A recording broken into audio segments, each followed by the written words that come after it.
Right there. Did you ever get to suggest some of the costumes for Broken Skull? Oh, honestly, we see, like I said, we got along well with the crew members. So we also got along, therefore, the costumers. We got along famously with them. And our first costumer, Shauna, she was an old punk. So she had a vested interest in dressing me like the Clash. Okay? And I was also an old punk, so I'm like, go for it. I mean, like the black hairdo that looked like Sid Vicious, that was my idea, you know. Paul's costume. And as time progressed, we pretty much would get money. Let me think about this. The first season, that's right, when they decided to expand our characters, they basically gave us cash. And Paulie and I went down to Hollywood and got costumes. I mean, seriously, that's the way it worked. And so when we went to do the movie, they heard about Paulie and I coming up with our costumes. And we went with the costumer through Hollywood and said, well, we want that, we want that, we want that, let's get that, and put the things on the thing, you know, and they would do it, you know. So that didn't cause a bad riff, though. When we did the movie, I had picked a t-shirt with Albert Einstein on it, because I thought, you know, I'm an idiot.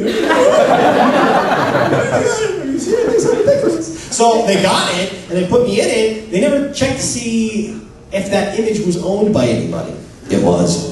I think it cost them only $15,000, that t-shirt. That was much better, though, than the skull t-shirt. You've probably seen it's got a target on it, and it's got like it's got like X's splotched across it. That didn't used to be an X, that used to be Mickey Mouse.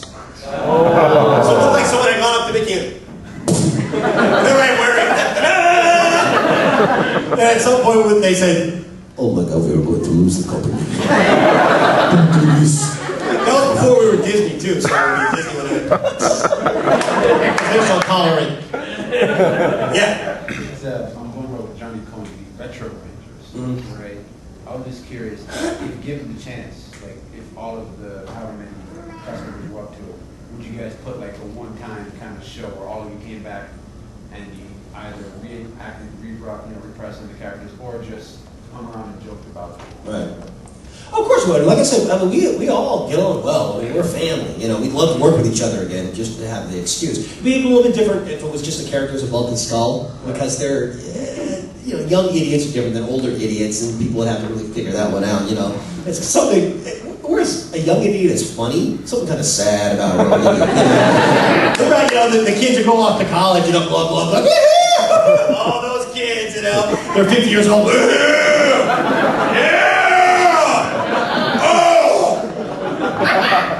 Yeah, you're like, oh, Dad.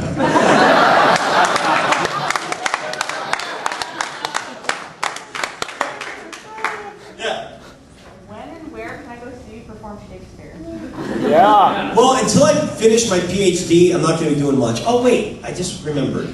Wait, I am doing one. I got a very small role in Comedy of Errors this summer with Shakespeare Santa Barbara. Just one of the faculty members who directed. I'm doing the Duke.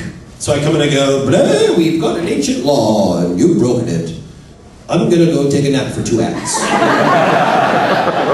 Oh, everything is fine, get married.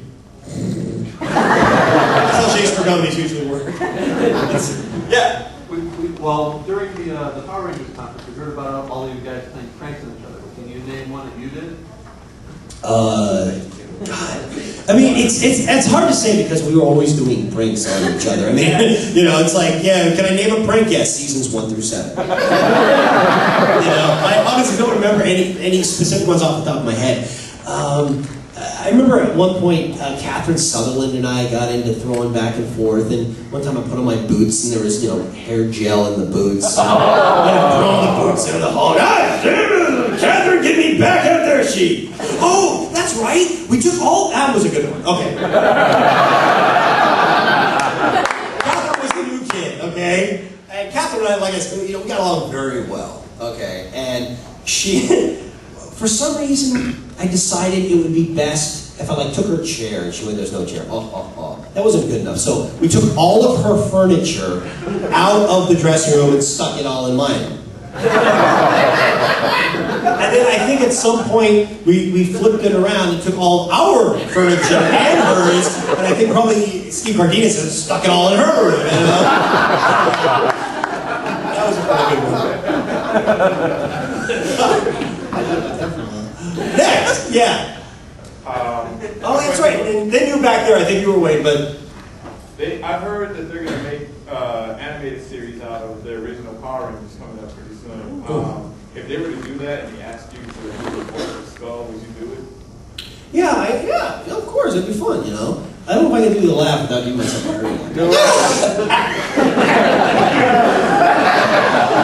Try the laugh. Everyone wants me to try. I was on the freeway this morning, I realized somebody's going to ask me. And thank God I got a good night's sleep last night.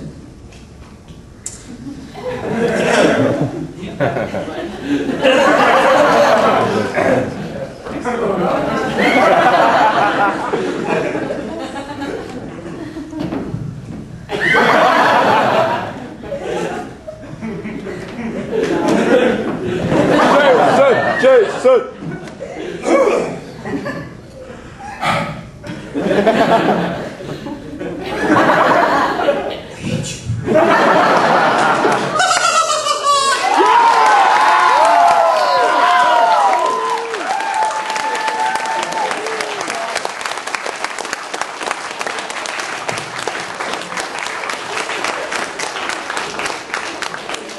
You guys old. It never happened. I still laugh from Amadeus. Good old Falco. Bless Falco. I know it all. I'm a DJ. I know it all.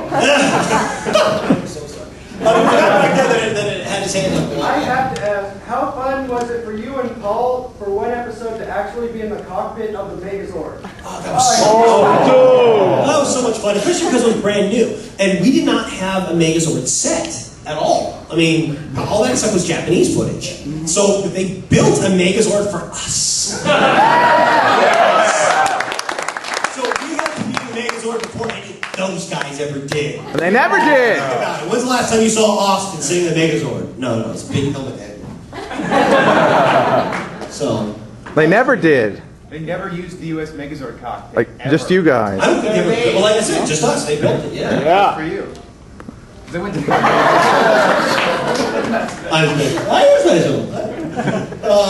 Over here, and then I'll go back over this way. In the Turbo movie, how much of it was like your idea when you guys were brainwashed with your little foreign accents and characters? We know you do so much. That was all Shuki Levy's idea. No. Antonio Banderas type of thing. Boy, that's so politically correct. Jeez. Yeah, no, that was not us at all. Thank you. Was there any talk about, making you guys heroes of some sort, giving you powers, or God forbid, putting you in jail? You know what?